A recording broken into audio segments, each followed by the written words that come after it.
Welcome to Mom and Real Hard, the show where moms get real and tell the truth about life after kids. We're talking real life, real mess, real laughs, and the stuff moms are thinking but don't always say out loud. I'm your host, Candace, and I'm here for the chaos, the comedy, and the moments that somehow make it all worthwhile. So grab your coffee or whatever's getting you through today, take a deep breath, and let's get momming real hard. All right, mamas, welcome back to Mom and Real Hard, the place where we keep it honest, a little chaotic, and always real.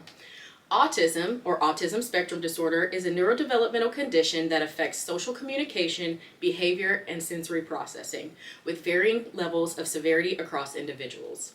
Today's episode is one that so many families are living every single day, whether it's talked about out loud or not. We're sitting down with another incredible mom who is raising a child on the autism spectrum, and she's opening up about her journey, the highs, the hard moments, and everything in between. Because here's the reality. Autism is more common than a lot of people realize. Right now, about 1 in 31 children in the U.S. are identified as being on the autism spectrum. That's roughly 3.2%. And that number has grown significantly over the years from about 1 in 150 back in 2000. But let's be clear, this isn't a sudden epidemic. What we're really seeing is better awareness, improved screening, and a broader understanding of what autism actually looks like. The DSM-5, which was published in 2013, actually made some big changes to how autism is understood and diagnosed. One of the biggest shifts was moving to a single umbrella diagnosis, autism spectrum disorder. Before that, there were separate labels like Asperger's, PDD, and OS, but now it's all recognized as part of one spectrum, which better reflects how different it can look from person to person. They also simplified the criteria in two main areas: challenges with social communication and interaction, and then restricted or repetitive behaviors. Another important update was officially recognizing sensory differences, like being overly sensitive to sounds, textures, or lights, as a part of the diagnosis. They also acknowledged that signs might not be obvious early on. Some kids may not be diagnosed until later, when life demands more socially, or when masking becomes harder. And lastly, the DSM-5 allows for co-occurring diagnoses, meaning someone can be diagnosed with both autism and ADHD, which wasn't officially recognized before. I have one of those. Did you know that autism is diagnosed about 3.4 times more often in boys than girls? But many experts believe girls are often overlooked because they can mask or present differently. And while minority communities were historically underdiagnosed, we're now seeing rates among Blacks, Hispanics, and Asian children that meet or even exceed those of white children, though many families still face delays in getting answers. And this doesn't just impact children. There are an estimated 5.4 million adults in the U.S. living on the spectrum today.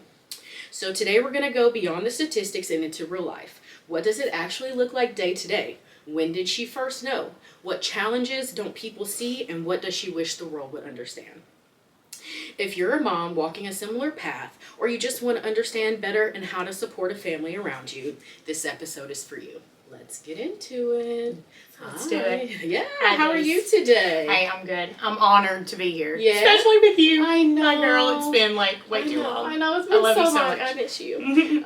So, hi everybody. Today we have got Kayla Poole with us. She is another incredible autism mama, and we are so excited for her to be here and just kind of share her story with us. Excited to be here. Yeah. So, tell us about you, just who you are, and Outside of being an autistic mom, I am still doing the CNA thing, working at the hospital. I just recently got asked to be part of NACA, which is a caregiver in whole nonprofit organization. So I'm going to be an ambassador for that. And so I'm really excited to dive into that world because that's been my world for almost 20 years now as being a CNA, and also I'm working as a teacher at the, yes, I know. I have going on, girl. I do. It's part of being a mom every day. God called me to be a teacher at the First Baptist in Lebanon, and I have 12 two-year-olds. Girl, no, ma'am. Oh, I have one almost 2-year-old, and I can't even think about 12. Oh, they're my heart. No, that's they're so my sweet. heart. I love them. Yeah. Tell Adam, I was like, we have 14 kids now. There's 14. Sorry. Yeah, we went from 2 to 14 real quick. Right. So you have 2 kids, 2 boys. 2 boys. Boy, mom, love it. Yeah, and your oldest is Ethan. Yeah. Ethan Adam, and he is my autistic warrior. And then I also have Noah Ray, and he's almost 6, and Ethan's almost 9, which is so crazy. So crazy. So crazy. I know. How did we get here? I don't know. I don't know. So but crazy. Here we are. Well, with all the things you have going on, what does an actual normal day in your life look like? Normal day. Do you have a household, normal day? I don't really know that we have a normal day, but we have a lot of routines and structure in our house because of Ethan. We live in his world, and that's okay. That is what God called us to do, and we have differences every day, and we also have a lot of structure, routine, and a lot of days do look the same. Okay, so you have set schedule, set plan. He thrives more on structure and routine. I know one of Lyric's big things is he wants to know the timeline. Yes. Like, what are we doing? We're gonna start here, and then we're gonna end here. Yes. Give me a timeline of events. Yes, but even as an adult, I'm like that too. You get stuck I'm like in that routines. too. Yes. You enjoy kind of. I'm okay with that. Yes. Okay. I'm okay with that, and like I said, we live in Ethan's world, and that's okay. That's okay. what God called us to do, and so. A lot of people ask, is Noah on the spectrum? No, but he lives in his brother's world too, and he's okay with the structure and the routines and the daily activities that we do. Yeah, I think it's very important to call out how strong siblings of children on the spectrum are, because a lot of them do have to adapt when they don't understand why, or why is someone getting a little more attention, or why is, that's something that we struggle with daily sometimes. But we do need to give a big shout out to them for just being strong warriors too, and hanging in there and loving their siblings. 100%. And he does, like, even on the bad days. He loves his brother, and he just looks up to him like he hangs the moon. So right, that's so sweet, so sweet. And husband too, yes, hello. Oh yes, yes, your husband. Yes. You have to. I'm very, very lucky to have the support from him. It's challenging. Oh yeah. Every day, every day is a challenge. But our marriage is so strong, and so that's what holds us together, is our faith in Jesus Christ. And so, but also with having that support, it takes, as you know, beyond a village. Right. And I am so blessed to have my parents. It make me a little emotional. Okay. But my parents and Adam and my brother and my sister-in-law and my aunt Jennifer and my cousins Bree and AJ and Riley, and just everybody in my family has just we've banded together, and just it takes a village. And when I tell you it takes a village, I couldn't do this every day by myself like they have for a few years. My parents, the separation of Ethan and Noah Ray really helped, and so every weekend, they had Ethan. They had Ethan for a few years, and as a mom, that's really hard. Right. Really, that was a of course I want to be with my baby, but if the separation, and if that's what he needed, that's what my parents were all about doing, and helping support me. And so I'm very, very lucky that I have the village that I do. And my best friends and their children, they have really, they're just godly women and grandmothers and mothers that love my kids That's and so support amazing. me as a whole, like support me as their mom. But to see them love my child with autism and also just my children as a whole, it really, I mean, it just really helps me day by day. And like I just want them to know how much they're loved and appreciated as well. So, thank you, Village. Round of applause for Kayla's Thank you. Village. Yes. Thank you. I'm telling you, that is one thing, having a support system, especially going through this. Oh, look, our little guy here isn't even turned on. How rude of me. Boop. All right. Hello, our friend Dickie here. So yeah, having a village is so important. That's why I wanted to create this space, because there are a lot of moms that don't have that support, and we kind of want to be that support. We want, Yes. to know, Reach out We to are us here via for you. Facebook, via anything. We will always be here to talk yes. to you, guide you. It's tough. We don't know it all, but we will figure it out with you. We'll figure it out moms. together. Yes. We'll figure it out together. So, random question: if you could go anywhere in the world on vacation right now, where would you go? Personally, I would go to Paris, but I just took the holy grail of all dream vacations that I have always dreamed about. Two of them actually. Back in January, my daddy, sweet daddy, took me on a daddy-daughter cruise to the Bahamas. You know how much I love my daddy. No. And Daddy's girl. so daddy's girl, yes, but mom and dad took the boys and I to Disney. We love Disney. Was that your first time, or had? I have been.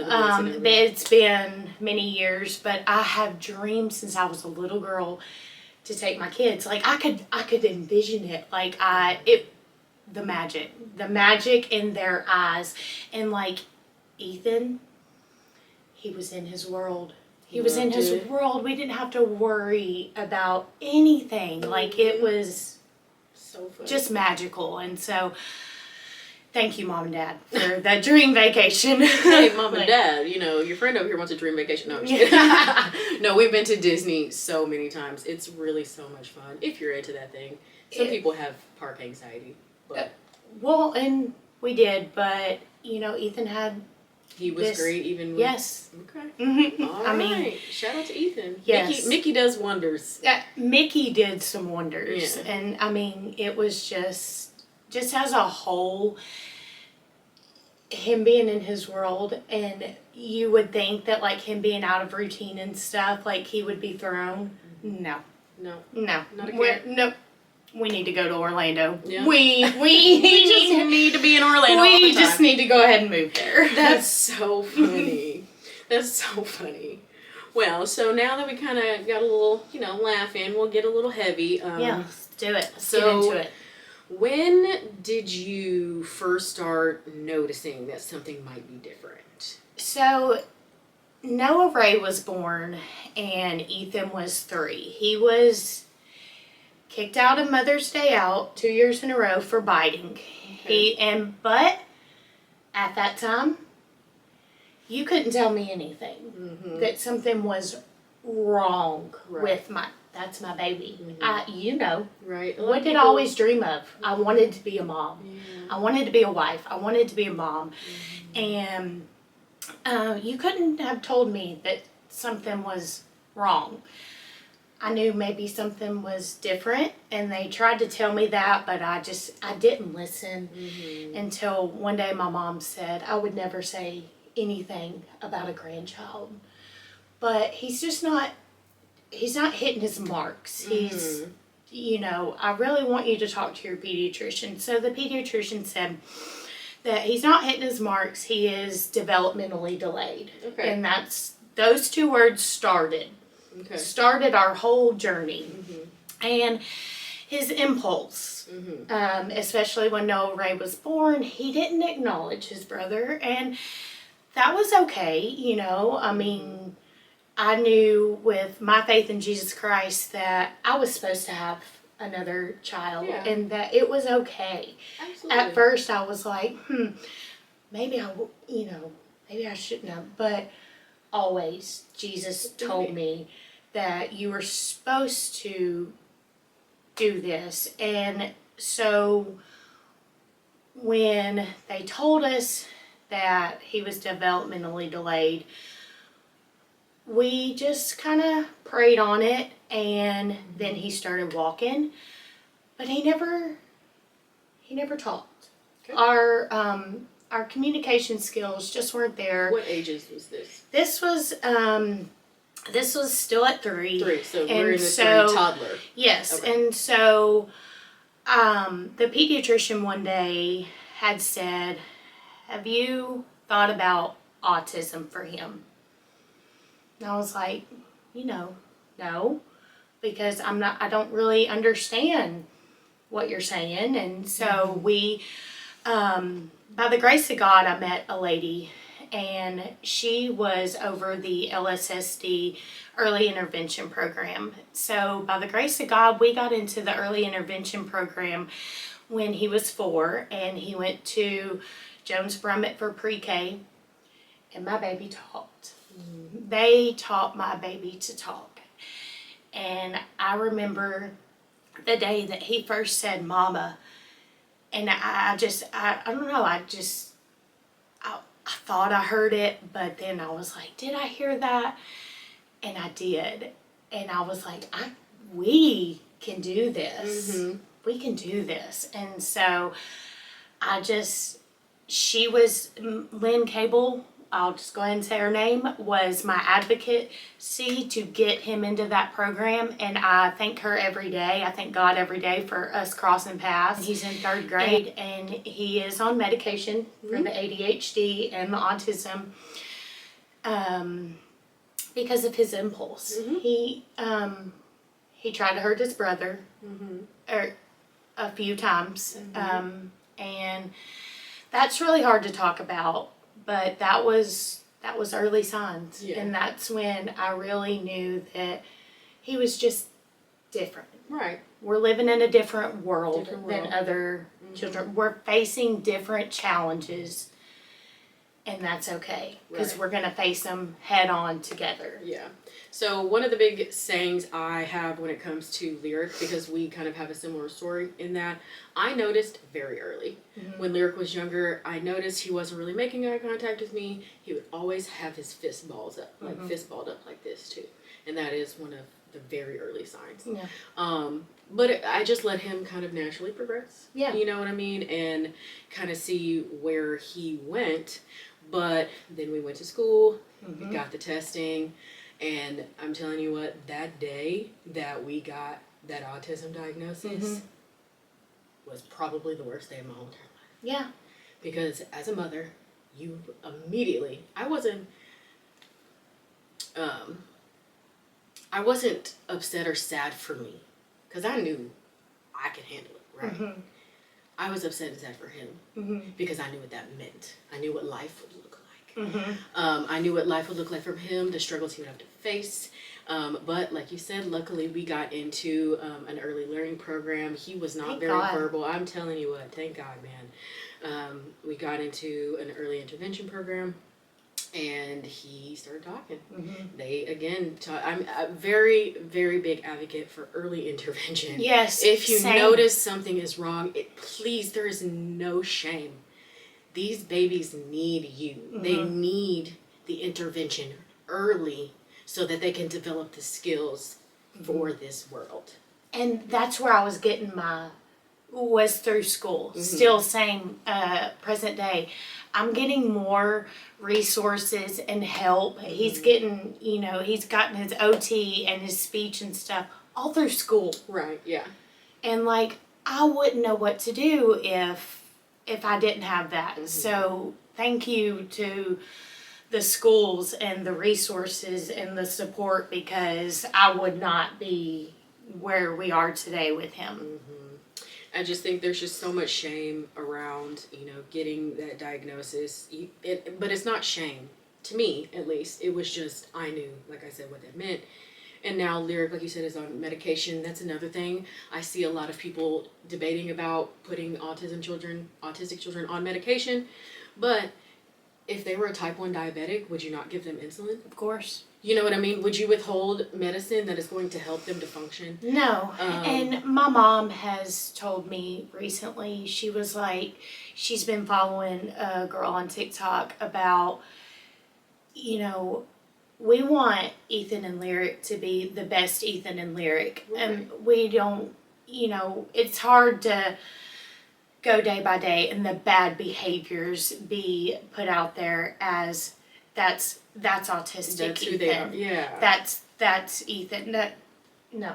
That, you know, those are certain snippets of moments that you see when they are either overstimulated. Yes. They don't know how to process the emotions. They don't know how to communicate. They don't know how to communicate. Exactly. Their brains think differently than ours do. I always say my son has a differability, not a disability, because there's nothing, love that. Like literally nothing disabled about my son. No. Now, let me tell you what. There are some mamas out here, and let me tell you, these mamas are God's true warriors. There are some children on the autism spectrum that need full care all day. They are nonverbal. They can't communicate. Those mamas, man. I'm praying for you. We pray every for single you day. every day. You are out here momming real hard for real. We bow down to you. Yes. There is literally, if we could shower you with all the love, we definitely could, because you guys are out here doing it, and we don't understand, but we see you. Yes, you know what we I'm saying? see you. We see you, and we are here with you. We are here for it. We're a little bit more fortunate because we do both have children that are on the more moderate side of the autism spectrum. So, you know, Lyric does go to regular school, and he is in regular classes, and he does participate in regular activities, which sometimes can also be a hindrance to him, because he's been told, one of the things I hate, a kid said to him, they were like, "You're not autistic." Okay. Ethan told me that yesterday, that kids in his class are saying that now. You know, you're not autistic. Autistic kids behave differently, and but those children's brains just don't understand. And I wish that parents would, teach them and tell them that. And I tell Ethan, you're kind to everyone, no matter what the differences are, because we are all human. And we're all moms, and our differences are different than your daily struggles every day. And we're here for it regardless. Right, exactly. So kind of when you first got that diagnosis through the school, those emotions, like I said, we were talking about, is that kind of the same thing you were feeling during that time? Just very overwhelmed? Did you feel any shame around it? You can feel very isolated. Okay. As as a mom with a child with differences, and I love that you call it that, because you can feel very isolated, and I did, but I prayed, and I kept my faith in Jesus Christ. And I always heard, growing up, that God will never put anything on your plate more than you can handle. And some days I want to question that, but I never question that, because for some reason He knows that I can handle this, and we can handle this, Adam and I as a whole, and my parents. And so the emotions then and the emotions now, it's all kind of the same, just because I want Ethan to every day thrive and feel included. I never want that's my baby. He made me a mom. Yeah. And yeah, he was your first baby, so he made you a mom. He made me a mom.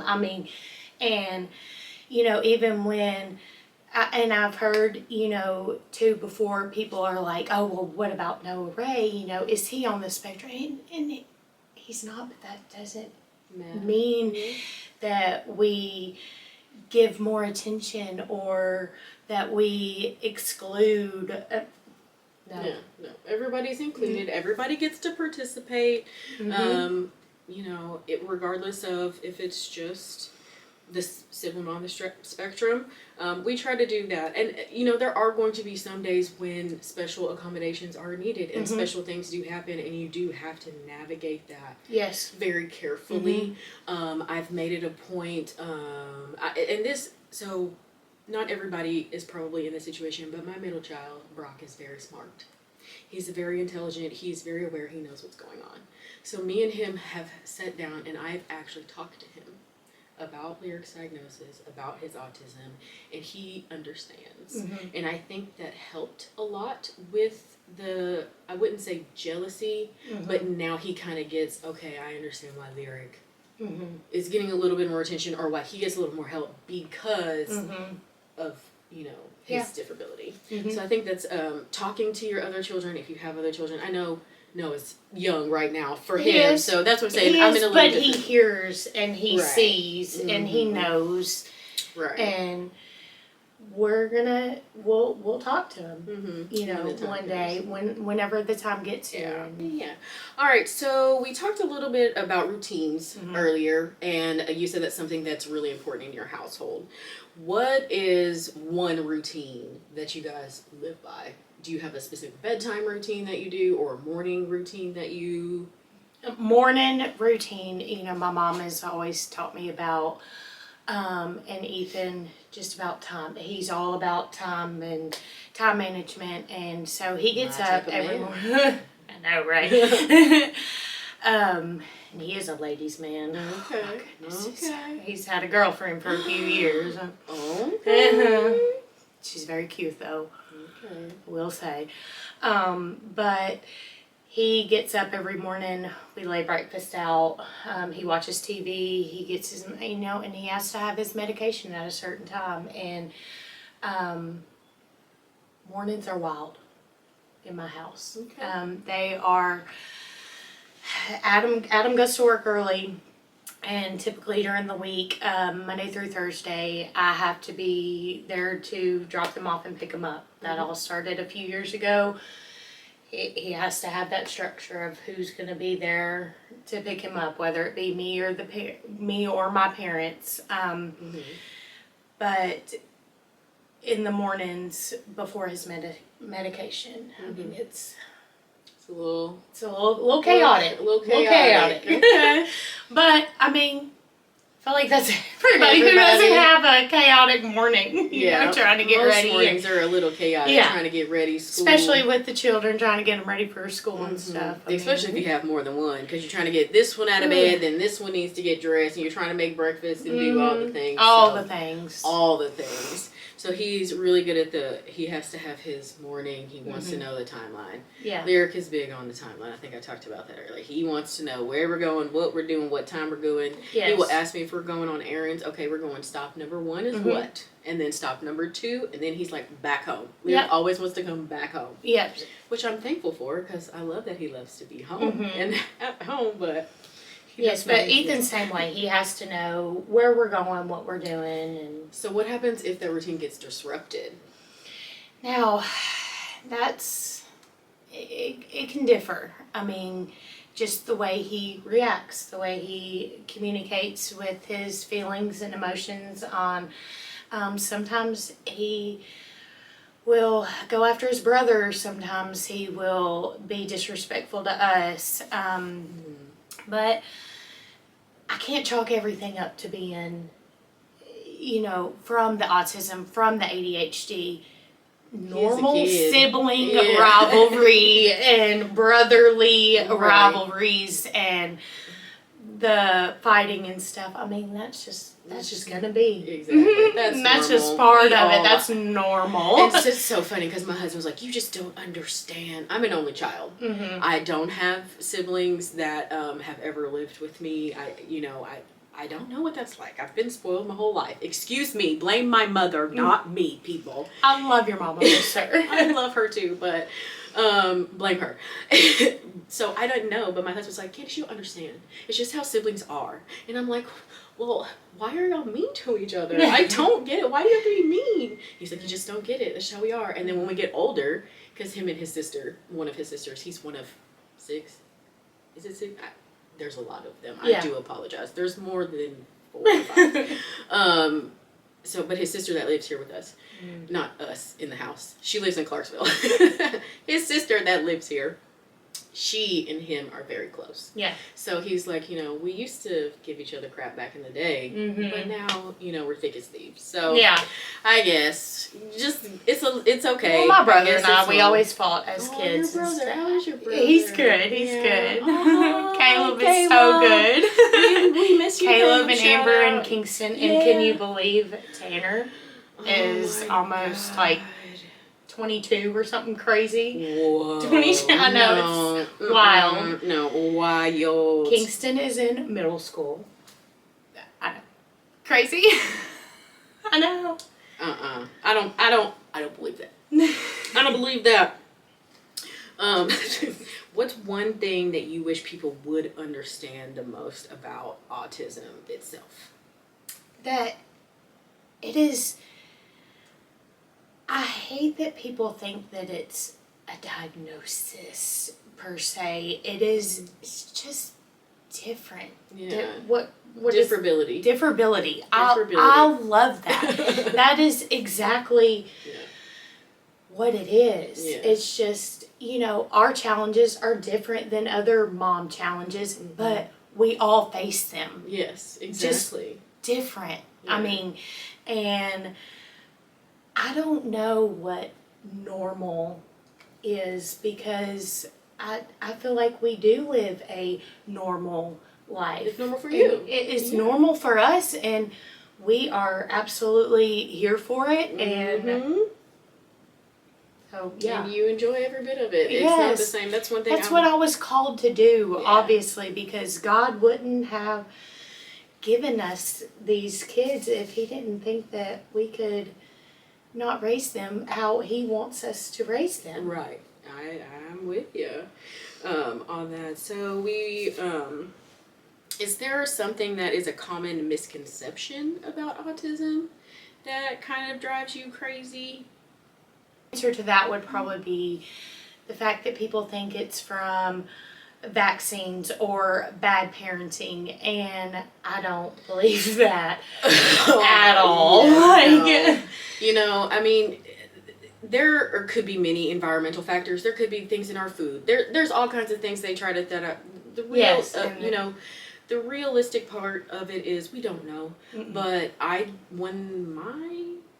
from my perspective, I believe it's genetic. So, I think that there have been a lot of people for a long time that just wrote it off as, they were, the special man down the street or, this, that, and the other. And a lot of high functioning people with anxiety. It's just your anxiety. It's just your anxiety. It's just your anxiety. You're just overwhelmed, Yeah. You're overstimulated. You're overstimulated. But who doesn't get that way? Yeah, I know.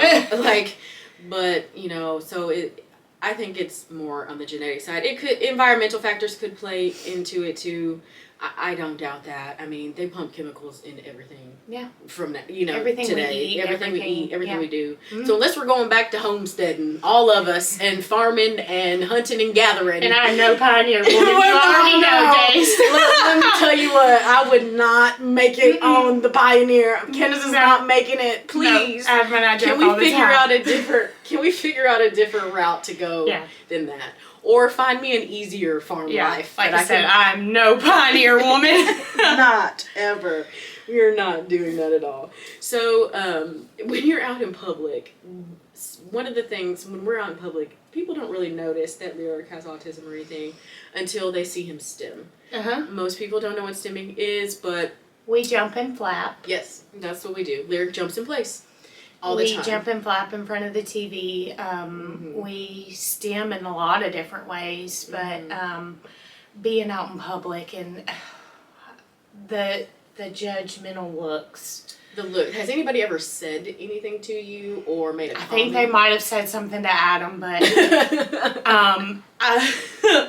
it's the looks. You can see people staring. The dirty looks. I can feel the judgmental looks that we get just for, in this day and age, like how many people can just whip out their phone if you're trying to discipline your child, and they think that it's too much. They don't know what we have gone through since our feet hit the floor that morning. Right, exactly. So, We've said it nice 19 million times. We've tried everything before we get to anything else. And that's one thing I really wish people would understand, especially when dealing with parents trying to discipline a child with autism in public. Mind your business. Period. Like, mind your business. Don't record them. Now, granted, if you see child abuse, like legitimate child abuse, someone is beating their child in public, obviously that's a different story. But if somebody's disciplined their child, Mind your they're business. not bad parenting. No. You have no idea. Nope. How many times, so like you said that they've said, like I've told my neighbors, it's getting warm outside. Just know when you hear me yelling, I've said it 11 times, before this. I have. So what's one thing,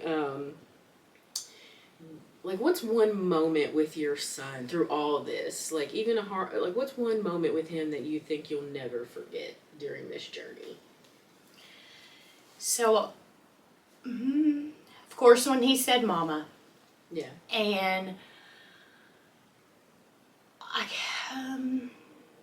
present day, back in December, he had a program at school, and he got chosen to be an elf impersonator. And he got that role without me even knowing that he tried out for this role. That's so amazing. That was such a big deal. And so after this program, this is going to be a little emotional. A woman came up to me and she said, I forgot her name now, just because I've met so many people throughout this journey. She said, my name is so-and-so, and I taught Ethan to talk in the early intervention program at Jones Brummett. And I told my husband, she said, I looked at him and I said, I taught that boy right there to talk. And she said that he was the best one up there to her, and that he wasn't even who she came to see, but that made her feel like that she was exactly where she needed to be. And I just felt I couldn't even speak. I mean, I could just hug this woman and I couldn't tell her thank you enough. I mean, but that was a big moment for me, for someone to recognize my child, and I didn't even know who she was. Right. For her to say, I taught him to talk. You're godly for that, and I hope that you get everything that you deserve in life, because that meant more to me than anything in the world. So, when strangers come up to you and say things, especially about your kid, because you're not used to that. No. I'm used to people calling me saying, this is what happened today. Yeah. Or Ethan did this today. Or, I'll only have my family and my friends, my best friends, that say, are you okay? Are you okay? Like, as his mom, like, I'm like, oh, it kind of takes you back, because it's like, oh, they're asking about me. Usually, it's all about him or them. And so with you, let's stay with you for a second. Okay. What has this journey taught you about yourself that you didn't think it would? It has taught me that, just being a mom as a whole,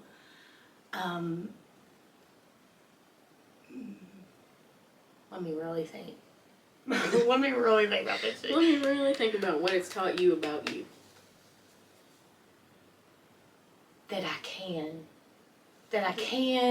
and, it's hard for us moms to not just be exhausted, tired every single day. And it has taught me more about my faith in Jesus Christ than anything, and to know that we can always call upon Him, and that I've learned in myself courage to wake up every day and take on his differability, and still raise two godly men to become everything that I wanted in a man, everything that my daddy taught Southern me. Gentleman. Yes, everything that my daddy taught me to want in a man, and my papa and my grandpa Meyer, I mean, they were just amazing men in general, and I want that for my boys. Like, I want two people to come into their lives, and I want Ethan to feel included. Included That's in all life they in want, general. yes. I don't want him to feel like that he's excluded in any kind of way, because there is no lack of love, support in my household. And I want people to know that, you are loved and supported, whether you have a child on the spectrum or you're just momming every day doing you. And it could feel so isolating and that you're alone, but you're not. Like, we are here. That there are so many resources out there, and there's so many support groups. Even so many Facebook, support groups, autism networks. You can local autism Facebook pages, Autism Speaks, Autism Tennessee. There are so many resources for you for support. Please reach out. You don't have to go through it alone. You really don't. And I love that the puzzle piece represents. Yes, there we love go. it. My tattoo, it says, I wouldn't change you for the world, but I would change the world for you. Because I believe in that wholeheartedly. I'm trying to raise my autistic warrior to fit in a world that wasn't created for him. And teach him how to adapt even as much as I would love to change the world for him. And we're fighting for it, trust me. Yeah. We are fighting for advocacy. We're fighting for the resources. And we have to. We are their advocates. I mean, 100%. I couldn't imagine not advocating for my baby or for any of you. I'm here for it. Absolutely. We have to advocate for them because they don't have a voice. And we have to support each other. We have to support. We need all that support. It's really important. Really important. So with that, since it is hard, whenever you feel burnt out, you feel a little overwhelmed, what do you do to kind of support yourself, like a little self-care? How do you reset? And do you ever feel guilty? Ooh, that's a two-part question. How do you? The guilt set in whenever I went on the cruise with my dad. Yeah. It really set in. But I'll never get that back either with my dad. And I was like, you know what? Take the girls trip. Take the trip. Take the trip. No doubt, take the trip. Because, I mean, whenever we left, even Noah, he was like, my mama's not here. But Adam did such a great job, of course, taking care of him. And my mom helped too. DoorDash and McDonald's, makes everything right in the world. Of course. When mama's in another country. So, I did feel a little bit guilty, but then I was like, I let it go. Yeah. Whenever we took off, whenever we sailed out, and I heard the sail, I was like, Mama deserves this. I'm okay. And then the next day we were on a private island in Ocean Cay, and I was like, on a Monday? Who am I? Who is this? Who do I think I am here? I didn't have to worry about dinner or anything. I didn't have to worry about every day. Can we talk about this? Didn't we just eat yesterday? I'm confused. Yeah. I'm tired of dinner. I know. I'm tired of choosing. And mine eats all the time. All the time. I think the medicine too really stimulates their appetite because it's only going to get worse. Having boys, they're going to eat us out of the house here soon. So it's so funny because mine are totally different. So Lyric, the older one, that's he's my hoss. He's my big boy. He could probably be a linebacker. Yeah. I won't let him do it. Headbutting, neurological disorders, not probably smart. And then Brock, the middle kid, 70 pounds soaking wet, eats like a bird, and I just don't know. But Lyric will probably eat Brock's portion too. I don't know. I love him though. He's my cuddly bear. So what's one thing other than the cruise do you do that's something small at home if you're starting to feel overwhelmed? Adam, you know, he'll just be like, he'll walk away. Mm-hmm. He'll take his walk. Mm-hmm. Me, I'll have my coffee. Okay, coffee. I will, I'll take a 3 a.m. shower. You know, I mean, just 3 a.m. Yeah, 3 I mean, showers, hot, steamy 3 a.m. yes, showers. 3 a.m. if I wake up and, you know, my boys are sound asleep, because, you know, the days can be chaotic. Mm-hmm. And then if you wake up and your house is quiet, sometimes, I mean, that's the best therapy. Get up, watch TV, have a little me time. Have a little coffee, have some me time. Take the trips, have the me time, have the mommy time. Mm-hmm. Like, I fully advocate for mom time. Yes, for sure. So what would you say to a mom who's just starting out on this journey? Like, what would you wish someone would have told you early on? That you're not alone. That you can feel so isolated, and if you don't get the support and the resources and advocacy that you need from a pediatrician, go further. Whether it be school or I mean, there's so many resources out there. Yeah, just keep working at it. Keep pushing. Keep trying to find early intervention. Early intervention.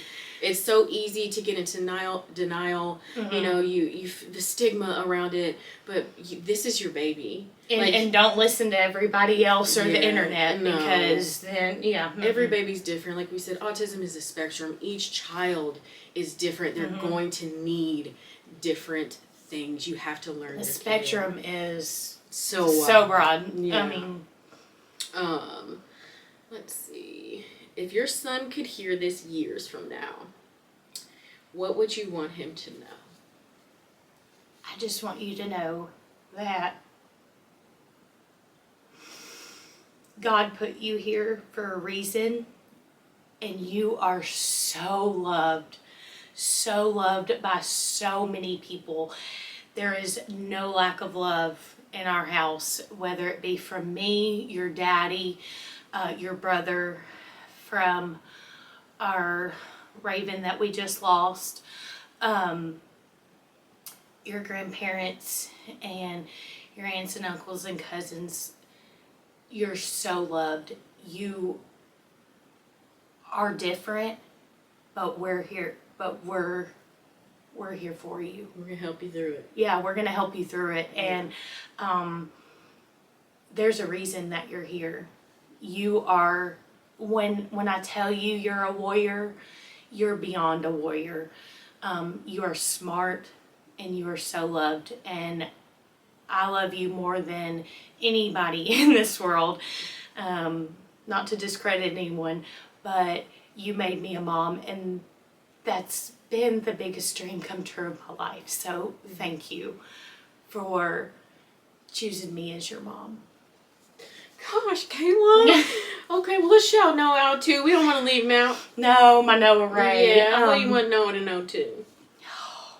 It's my baby. That's your baby. You gotta meet him. Okay, I'd love to. Ethan, he looks just like Adam. I know. I've seen the pictures. Trust me, I know. Looks just like him. But Noah, he's got like that love. You know, like that. I feel like that's my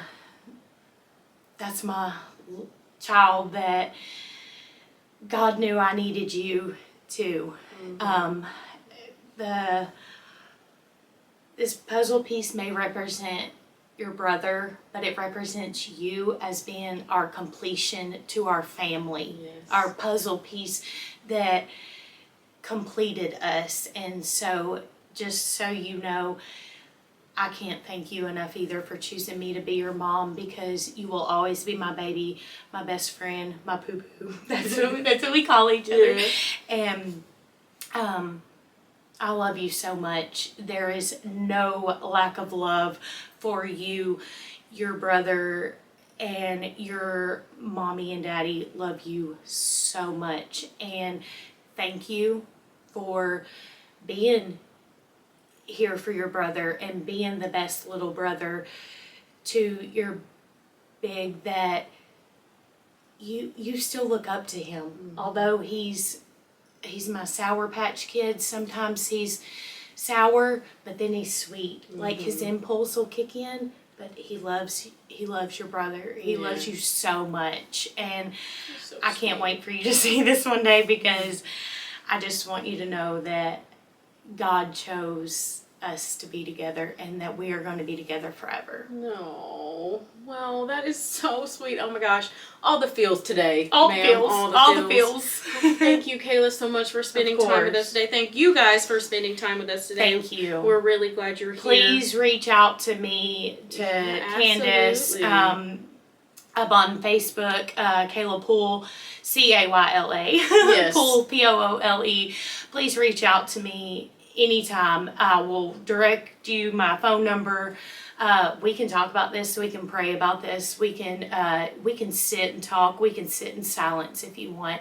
Mm-hmm. But either way, we're here for you. You are not alone, and we love you, and we support you in every sense. Yeah. Mm-hmm. Yeah, that was so beautiful. Well, thank you guys again. Hopefully we'll see you next week. Make sure to like and subscribe so you don't miss a single episode. Until next time, like she said, remember you're not alone and you're doing better than you think. Bye.